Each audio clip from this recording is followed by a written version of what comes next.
You search for how to buy shares of Cellectar Biosciences Inc. Cellectar Biosciences Inc. is a clinical stage biotech listed on NASDAQ under the ticker CLRB, and this is an educational walkthrough, not financial advice.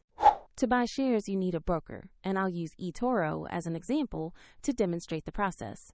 After registering, you'll normally need to verify your account with an ID and add funds before placing trades. Use the platform's search bar and enter the ticker CLRB to locate the company listing. Select the matching Cellectar Biosciences Inc. result to open its stock page.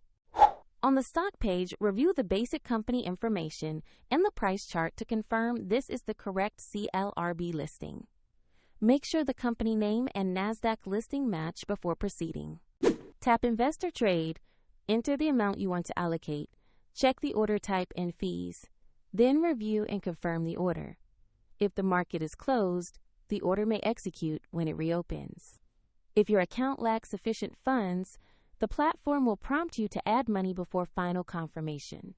After your order executes, the new position will appear in your portfolio so you can monitor it.